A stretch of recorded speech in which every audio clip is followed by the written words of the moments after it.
जय हिंद दोस्तों, मैं हूं निदर्शन और आप सभी का स्वागत करता हूं आपके अपने YouTube channel vision study centre में। दोस्तों, हम लोग जैसा कि सीरीज चला रहे हैं हाई स्कूल प्रिपरेशन बैच, और ये पूरी तरीके से आप लोगों के लिए एकदम फ्री ऑफ कॉस्ट है, कोई भी चार्ज नहीं है इसके लिए। और आप लोग इसको यूट्यूब पे प्लेलिस्ट में जाके आप लोग पूरा पूरा का पूरा जो मैथ है, एक एक चैप्टर और एक एक सवाल आप लोग उसमें देख सकते हैं। दोस्तों, इस सीरीज में हम लोग पहुंच चुके हैं 4.2, एक्सरसाइज 4.2 द्विघात समीकरण में। द्विघात समीकरण में हम लोग पहुंच चुके हैं 4.2। एक्सरसाइज कौन सी पहुंच चुके हैं? 4.2। ऐसे ही और इस चैप्टर में आप लोगों को मैं बताने वाला हूं कि द्विघात समीकरण को कैसे सॉल्व किया जाता है, और उसको एकदम डिटेल समझाएंगे और ट्रिक बाय ट्रिक, जिससे कि आप लोगों को मैथ रटने की कोई जरूरत नहीं है। मैथ रटने की कोई जरूरत नहीं है, मैथ को बस समझने की कोशिश करो। मैं ये आप लोगों को दावा करता हूँ कि पूरा का पूरा यूनिवर्स मैथ से बना हुआ है। आप अपने कमरे में हैं, वहां या तो स्क्वायर होगा, या फिर रेक्टेंगल होगा, या फिर क्यूब होगा, या फिर क्यूबाइड होगा। आप कहीं भी हैं, हर जगह आपको मैथ दिखता है। आप कहीं भी हैं, आपको हर जगह मैथ दिखेगा। इसलिए आप लोग जहां भी जाएं वहां पे देखिए क्या बना हुआ है, इसमें कौन सा फार्मूला लगेगा, तो आप लोगों को मैथ अपने आप ही समझ में आने लगेगी। तो इसी प्रिपरेशन में हम लोग आगे चलते हैं। प्रश्नावली है 4.2 द्विघात समीकरण, ठीक है। और इसमें हम लोग विद पीडीएफ, आप लोग को डिस्क्रिप्शन बॉक्स में पीडीएफ मिल जाएगा। दोस्तों, हम लोग को क्या करना है, यहाँ पे पहला क्वेश्चन दिया गया है, कह कि गुणनखंड विधि से निम्नलिखित समीकरणों के मूल ज्ञात कीजिए या फिर शून्य ज्ञात कीजिए। ठीक है, यहाँ पे कुछ मिट गया है दोस्तों, यहाँ पे आप लोग शून्य ज्ञात कीजिए। तो यहाँ पे एक ही सवाल दिया गया है, और क्वेश्चन क्या है, x square minus 3x minus 10 बराबर 0। अब इसको आप लोग कैसे हल करेंगे, इसका शून्य कैसे ज्ञात करेंगे, उसको बहुत ही डिटेल से चर्चा करने वाले हैं।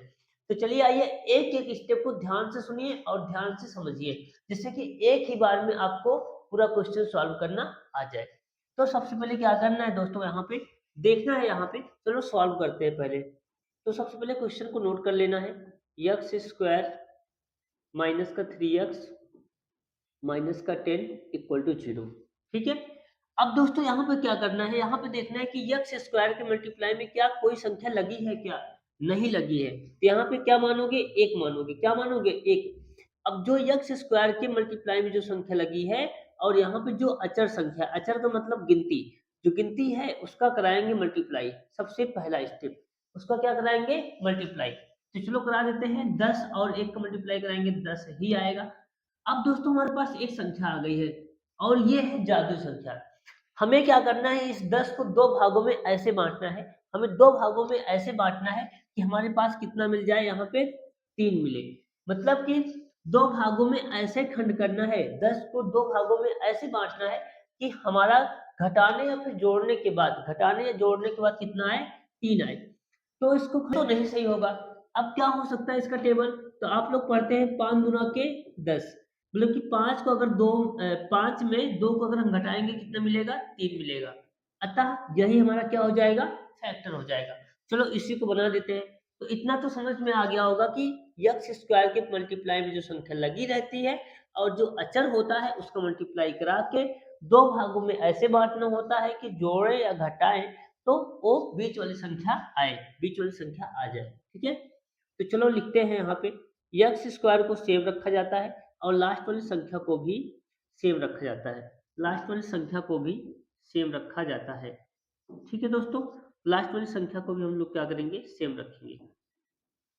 अब बीच वाली संख्या को हमें दो भागों में बांटना है, तो क्या करें, अभी हमने बांट दिया यहाँ पे ना 5 और 2 के रूप में। तो 5x प्लस 2x। ठीक है। अगर प्लस माइनस रहेगा तभी जाके घटेगा, क्योंकि हमें चाहिए माइनस में, इसलिए माइनस वाली संख्या को बड़े रखे हैं। ठीक है। अब इन दोनों में हमें क्या करना है, ये आप दूसरा स्टेप आ जाओ, दूसरा स्टेप। अब दूसरे स्टेप में क्या करना है, दो दो का पेयर बनाना है। दो दो का क्या बनाना है, पेयर। पेयर मतलब होता है जोड़ा, जैसे शादी का जोड़ा होता है ना, वैसे ही। अब इन दोनों में देखना है कॉमन क्या होता है। कॉमन का मतलब होता है कि ऐसी चीज जो सभी में हो, जो सभी में हो, मतलब जिसमें हम कॉमन ले रहे हैं। तो हम इन दोनों में कॉमन लेना चाहते हैं, इसमें यक्स है, इसमें भी यक्स है, मतलब कि यक्स दोनों में है। तो चलो यक्स को कॉमन ले लो।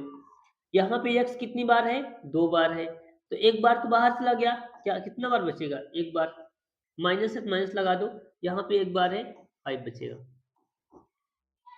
अब यहाँ पे ऐसी कौन सी संख्या है जो दोनों में है, x इसमें है लेकिन इसमें नहीं है, इसका मतलब x कॉमन नहीं होगा। 2 इसमें है, 2 इसमें है, 2 पंचे 10, तो यहाँ पे ले लो कॉमन 2, यहाँ क्या बचेगा x और 2 पंचे 10, ठीक है। अब देखो दोस्तों यहाँ पे ये है x माइनस 5, ये है x माइनस 5, अगर आपने सही किया है, खंड सही किया है, तो ये दोनों आपस में मैच करते रहेंगे, ठीक है। तो इन दोनों को एक बार लिखना है, कितनी बार लिखना है, एक बार लिखना है।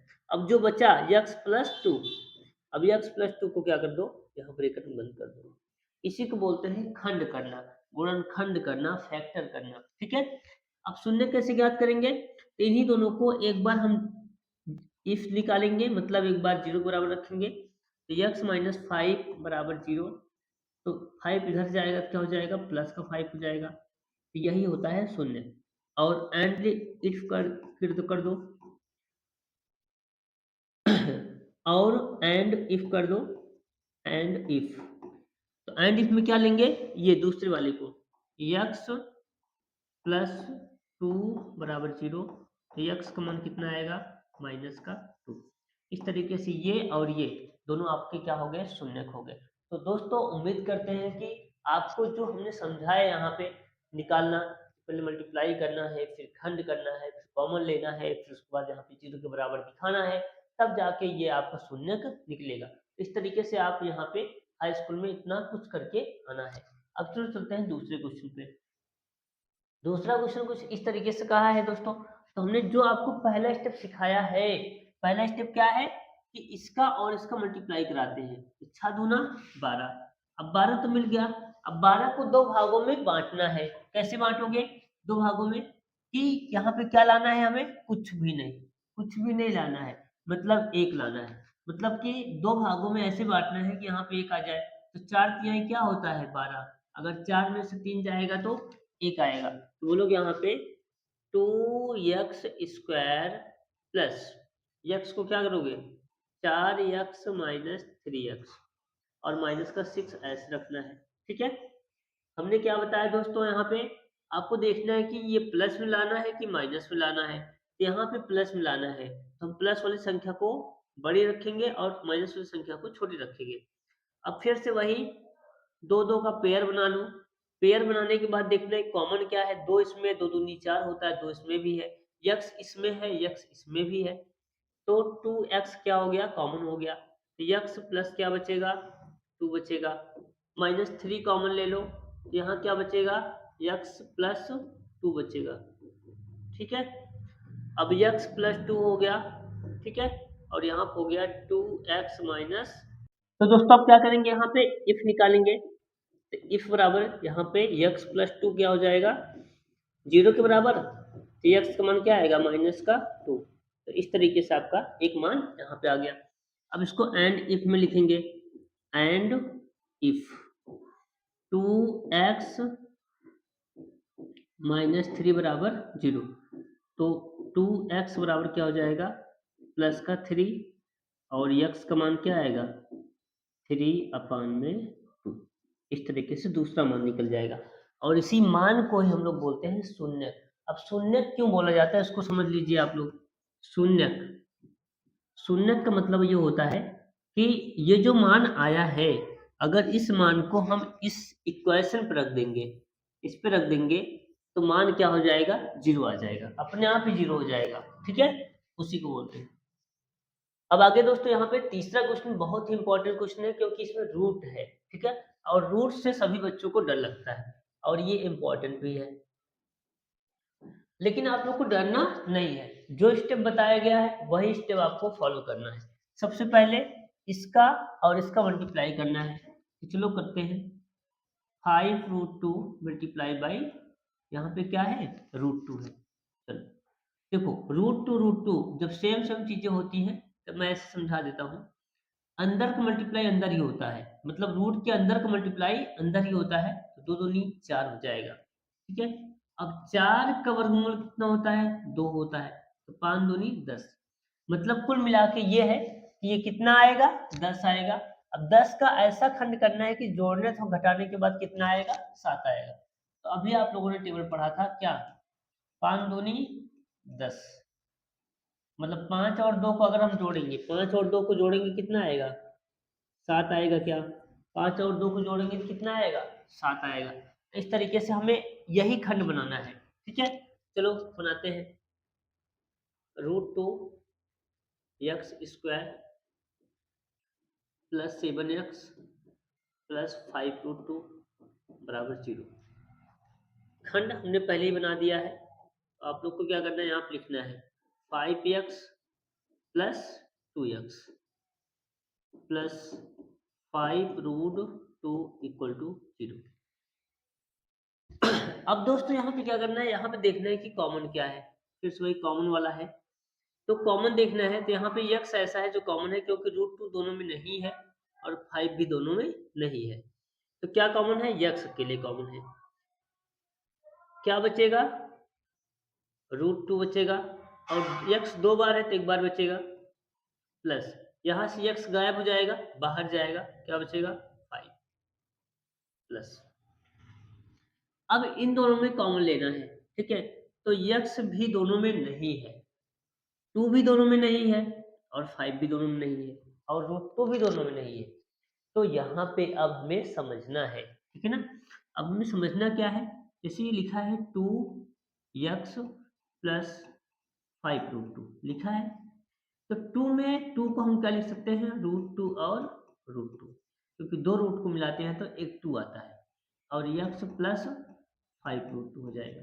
मतलब अब देखो, अब अगर देखोगे दिखे क्या, √2 क्या है, कॉमन है। तो चलो अब √2 इसमें कॉमन लो, जब √2 यहाँ कॉमन लोगे तो ये तो बाहर हो जाएगा दोनों, क्या बचेगा, √2x और प्लस का 5, ठीक है।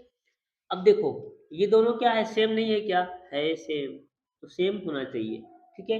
इसको कितनी बार लिखोगे, एक बार। कितनी बार लिखोगे, एक बार। अब जो बचा है ये और ये, इसको एक ब्रैकेट में, ठीक है। अब क्या निकालना है, इफ और एंड इफ। चलो निकालो, इफ √2x + 5 बराबर 0, तो √2x बराबर माइनस का 5, x का मान क्या आएगा, माइनस का 5/√2, ठीक है। और एंड इफ निकाल दो, एंड इफ, एंड इफ को किस में लेना है, इसको बोलो यहाँ पे x + √2 बराबर 0, x का मान क्या आएगा, माइनस का √2, ठीक है। ये समझ में आया। तो इस तरीके से इसका हम क्या करेंगे, फैक्टर करेंगे। उम्मीद करते हैं दोस्तों ये आपको बहुत अच्छे तरीके से समझ में आया होगा। चलिए आइए अब आगे चलते हैं। अब आ गया है बटे वाला। अब इसमें भी आप लोग डरेंगे, लेकिन डरने वाली कोई बात नहीं है, इसको थोड़ा सा आसान कर दो। क्या करोगे, एलसीएम ले लो सब में। यहाँ पे इसका हर कुछ नहीं तो एक, इसका हर कुछ नहीं तो एक, 8 1 1 का एलसीएम कितना आएगा, बोलोगे सर 8 ही आएगा। तो अब 1 से भाग करोगे तो 8 बच जाएगा, 8 दूनी 16x² माइनस 8 कम 8 और प्लस का यहाँ पे 1, ठीक है, इक्वल टू 0। अब देखो 8 का क्रॉस मल्टीप्लाई कराएंगे, यहाँ पे 1 है तो ये ऊपर जाएगा 0 हो जाएगा, और इसका मल्टीप्लाई इसमें कराएंगे तो 1 आएगा। तो 16x² माइनस का 8x प्लस का 1 और इक्वल टू में 0।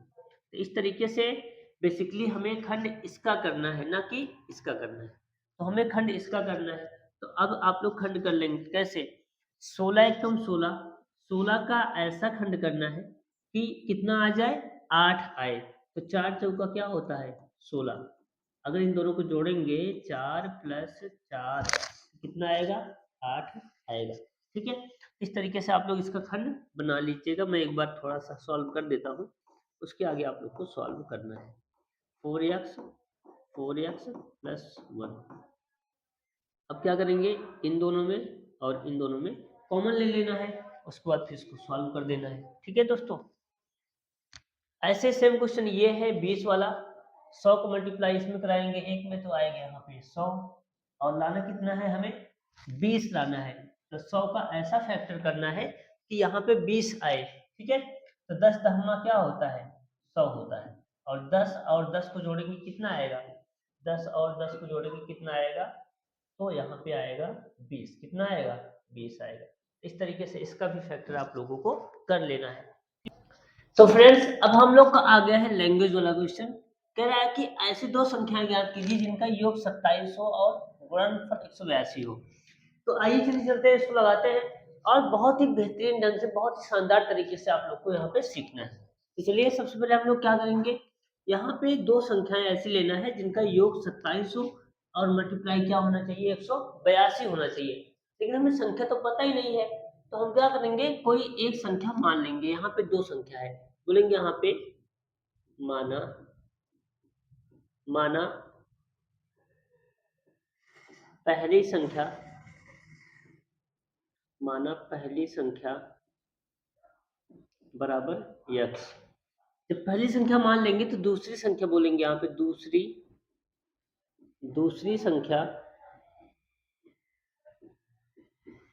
संख्या बराबर जो ये 27 दिया गया है, इस 27 में से हम पहली संख्या को अगर माइनस करेंगे तो दूसरी संख्या मिल जाएगी, ठीक है। जैसे मान लेते हैं कि आपके पास टोटल मिला के 45 रुपीज है, ठीक है।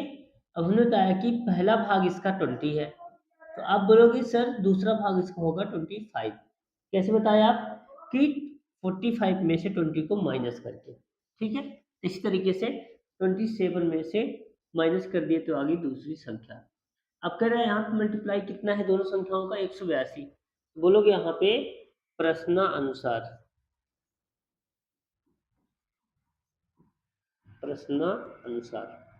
प्रश्न में जो कहा गया है, कह रहा है कि मल्टीप्लाई कर दीजिए आप। तो x multiply by 27 minus x equal to कितना आएगा, 182, ठीक है। अब इसको सॉल्व कीजिए, तो यहाँ पर जाएगा 27 यक्स और minus x square equal to 182, ठीक है। अब 182 को इस तरफ लाओ या फिर इन दोनों को उस तरफ ले जाओ, ठीक है।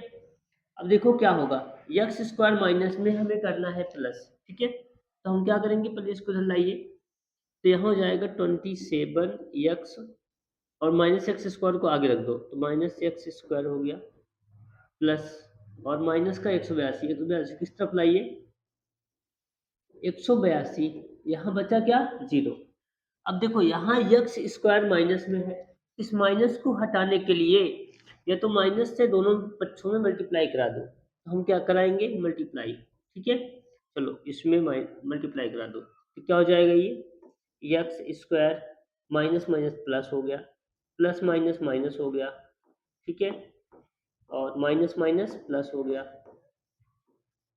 और यहाँ क्या, जीरो से किसी भी संख्या मल्टीप्लाई कराइए, जीरो जीरो में किसी भी चिन्ह का मल्टीप्लाई कराइए वो जीरो ही रहता है। इस तरीके से आपको ये क्या बन गया, इक्वेशन बन गया, ठीक है।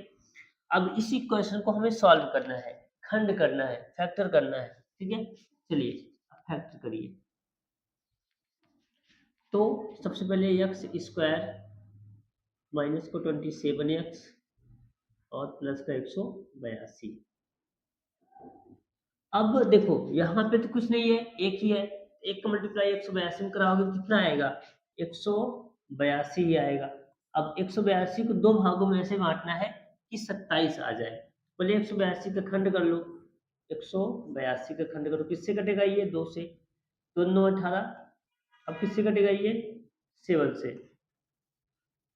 ठीक है। तो यहाँ हो जाएगा 13 से 91, अब 13 से काट दो, तो 7 दूनी 14, 14 और 13 27, तो बोलो यहाँ पे एक भाग हो जाएगा 14, एक भाग हो जाएगा 13, ठीक है। चलो यहाँ करो, यक्स स्क्वायर माइनस, क्या लिखोगे यहाँ पे, 14 यक्स माइनस का 13 यक्स और प्लस का 182। अब कॉमन ले लो, यहाँ पे कॉमन ले लो, इसमें कॉमन क्या है, यक्स कॉमन है, तो यक्स माइनस 14, ठीक है। यहाँ पे कितना कॉमन है, 13, यक्स माइनस 14, ठीक है। दोनों में क्या सेम है, क्या दोनों में सेम है, चलो यक्स माइनस 14 और यक्स माइनस 13 इक्वल टू 0। अब इफ और एंड इफ निकालो, ठीक है। बोलो यहाँ पे इफ यक्स माइनस 14 बराबर 0, तो यक्स बराबर क्या आ जाएगा 14, ठीक है। आगे एंड इफ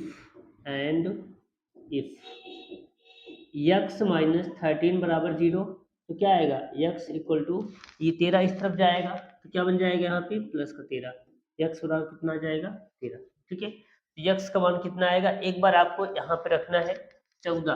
तो लोग यहाँ पे पहली संख्या कितना आएगा यक्स इक्वल टू 14, और दूसरी संख्या कैसे निकालोगे, दूसरी संख्या क्या हो जाएगा यक्स 27 माइनस यक्स, यहाँ पे 27 में 14 को घटा दो कितना आएगा 13, ठीक है। इस तरीके से ये क्वेश्चन हम लगा डालेंगे, ठीक है ना।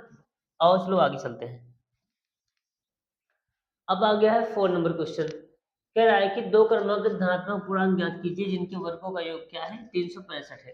तो प्यारे बच्चों इसका एक क्वेश्चन हम बना देते हैं आप लोगों को, और उसके बाद आप लोगों को क्वेश्चन लगाना है, ठीक है ना। चलो बोलो यहाँ पे दो क्रमांक धनात्मक पूर्णांक चाहिए, क्या चाहिए, दो क्रमांक धनात्मक पूर्णांक। बोलो यहाँ पे माना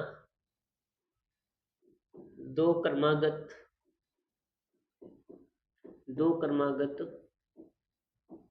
धनात्मक पूर्णांक। आप लोगों को इसके पहले वीडियो में बताया गया था धनात्मक पूर्णांक क्या होता है।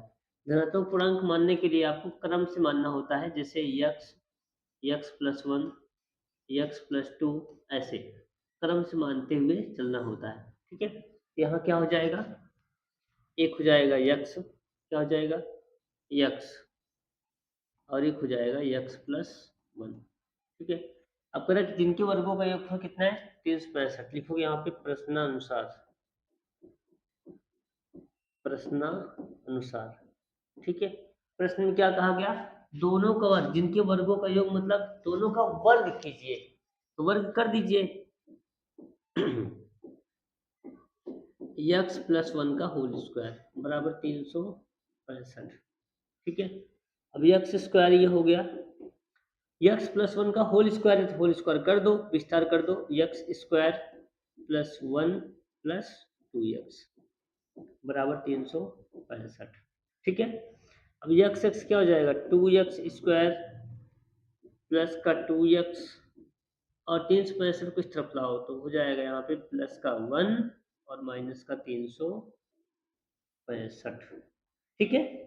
अब 2x स्क्वायर ऐसे रहेगा प्लस 2x ऐसे रहेगा, माइनस का 300 क्या हो जाएगा 64, दो कॉमन ले लो तो क्या बचेगा x square plus x minus 2 एक कम 2, 2 अठे 16 और 2 दूनी 4, 182, ठीक है। तो कुछ इस तरीके से दो, अब देखो यहाँ पे दो ये जो बचा हुआ है ये दो कहाँ जाएगा मल्टीप्लाई में, यहाँ पे ये जाएगा डिवाइड में, दो जीरो के, तो क्या हो जाएगा जीरो, क्या बचेगा आपके यहाँ पे यक्स स्क्वायर माइनस का यक्स और यहाँ पे 182, ठीक है।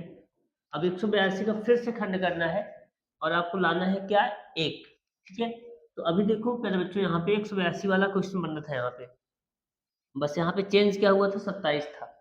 तो अगर हम यहाँ फैक्टर जो बनाए हैं 14 में से अगर 13 को घटा देंगे तो कितना आएगा एक आएगा, तो ऐसे बना लीजिए यहाँ पे। तो बोलो यहाँ पे यक्स स्क्वायर 14x माइनस का 13x और घटा दो, माइनस का लाना है और यहाँ पे हो जाएगा 182, ठीक है।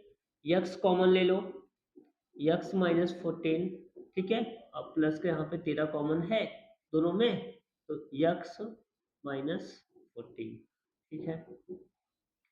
आगे यक्स माइनस 14 और यक्स प्लस 13, ठीक है। अब क्या करोगे इफ और एंड इफ निकालोगे, तो इफ उसी का निकालना जो माइनस में हो, x minus 14 equal to 0, x equal to 14, ठीक है 14 आ गया। अब इसी 14 को यहाँ रख दो, बोलो यहाँ पे क्रमागत संख्याएं, क्रमागत संख्याएं, ठीक है, क्रमागत संख्याएं क्या हो जाएंगी, यक्स था और यक्स प्लस 1 था, तो यक्स के स्थान पे क्या आया है 14 और 14 प्लस 1 क्या हो जाएगा 14 और 15, ठीक है। इस तरीके से आपका ये 14 और 15 आ गया है। यहाँ पे पांचवा क्वेश्चन कह रहा है कि एक समकोण त्रिभुज की ऊंचाई उसके आधार से 7 सेमी कम है, यदि उसका कर्ण 13 हो तो अन्य भुजाएं ज्ञात कीजिए। सबसे पहले आप समझो यहाँ पे, सबसे पहले आप यहाँ समझो कि समकोण त्रिभुज क्या होता है। समकोण त्रिभुज, ठीक है, ये है समकोण त्रिभुज। क्या है ये, समकोण त्रिभुज, ठीक है, समझ में आया। चलो, ये समकोण त्रिभुज है, कह रहा है कि इसके त्रिभुज की जो ऊंचाई है इसको हम लोग क्या बोलेंगे, ऊंचाई, इसको क्या बोलेंगे, ऊंचाई, ठीक है। इसके आधार से, ये इसका आधार होता है, बेस, इसको बोलते हैं बी। आधार से कितना कम है, 7 कम है। मान लेते हैं कि जो इसका बेस है, अगर ये यक्स होगा, इसकी जो हाइट होगी यक्स से 7 कम होगी, यही तो होगा ना। अगर हम बेस को मान लिए कि यक्स है, इसकी जो ऊंचाई होगी यक्स माइनस 7 होगी, और इसका तीसरी भुजा कर्ण, ये वाली भुजा, इसका कितना है, ये 13 है, ठीक है। तो अब बोलोगे यहाँ पे पाइथागोरस प्रमेय से, बोलोगे यहाँ पे माना, पहले मान लोगे, माना आधार, आधार बराबर यक्स, तो ऊंचाई, तो ऊंचाई बराबर क्या हो जाएगा, यक्स माइनस 7 सेमी, ठीक है, ये हो गया। अब आगे बोलोगे यहाँ पे समकोण त्रिभुज में पाइथागोरस प्रमेय से, समकोण त्रिभुज में पाइथागोरस, पाइथागोरस प्रमेय से, पाइथागोरस प्रमेय क्या कहती है, कहती है कि इसका स्क्वायर प्लस इसका स्क्वायर, इस हाइट का स्क्वायर प्लस बेस का स्क्वायर बराबर होता है इस बड़ी वाली भुजा का स्क्वायर। तो वो लोग यहाँ पे कर्ण का स्क्वायर बराबर आधार का स्क्वायर प्लस ऊंचाई, ऊंचाई का स्क्वायर, ठीक है, ये हो गया। चलो अब मान रखो, बोलोगे यहाँ पे ये तो दिया गया है 13, तो 13 का स्क्वायर, आधार कितना दिया गया है यक्स, यक्स का स्क्वायर प्लस ऊंचाई कितना दिया है, ऊंचाई दिया है यक्स माइनस 7, यक्स माइनस 7 का स्क्वायर, ठीक है। 13 का स्क्वायर कितना होता है 169, यक्स स्क्वायर ऐसे रहेगा प्लस यक्स स्क्वायर प्लस 7 दूनी 14 यक्स, अरे सॉरी सॉरी सॉरी सॉरी, यहाँ पे हम लोग क्या लिखेंगे बी स्क्वायर, बी स्क्वायर, 7 का स्क्वायर कितना होता है 49 और माइनस का 14 यक्स, ठीक है। अब हम क्या करेंगे, इन सबको सॉल्व करके इस तरफ लाएंगे या फिर इसी को इस तरफ ले जाएंगे। चलो यहाँ रखो 0, इसको इस तरफ ले जाओ, पहले यहाँ पे जोड़ लो, यक्स स्क्वायर और यक्स स्क्वायर कितना हो जाएगा 2x स्क्वायर माइनस का 14x और प्लस का 49, ये इधर गया तो माइनस का 169, ठीक है।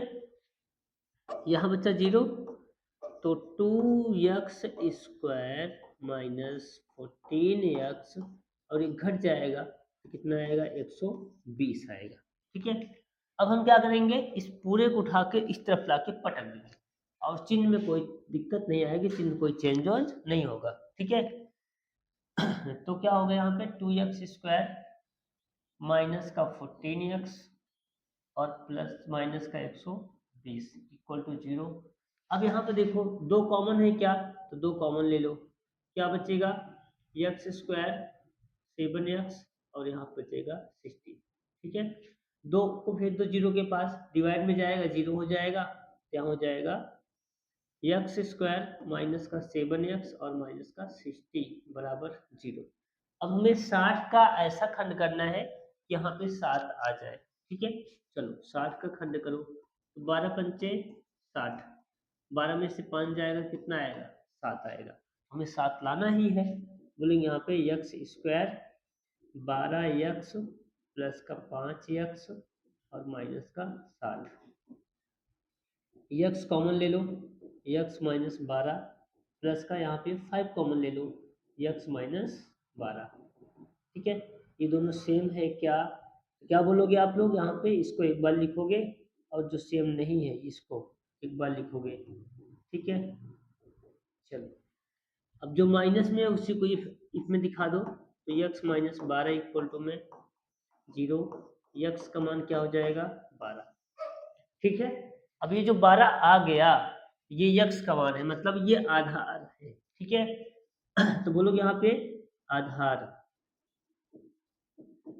आधार यक्स बराबर क्या आ जाएगा, यहाँ पे आपका कितना आया है 12। तो ऊंचाई कितना आएगा, ऊंचाई बोलोगे यहाँ पे ऊंचाई यक्स माइनस 7 था, तो 12 माइनस 7 बराबर 5। तो ऊंचाई क्या हो जाएगी 5 और आधार क्या हो जाएगा इसका 12। तो दोस्तों उम्मीद करते हैं कि ये क्वेश्चन भी आप लोगों को अच्छे से समझ में आया होगा। हमने अपने तरीके से पूरी तरीके से समझाने की कोशिश की है और उम्मीद करते हैं कि आप लोग को ये समझ में भी आया होगा। ठीक है, लास्ट क्वेश्चन, और आप लोग as a homework, as a task इसको आप लोग क्या करेंगे, इसको खुद से क्वेश्चन करना है। ठीक है, और कमेंट बॉक्स में इसका आंसर जरूर देना है।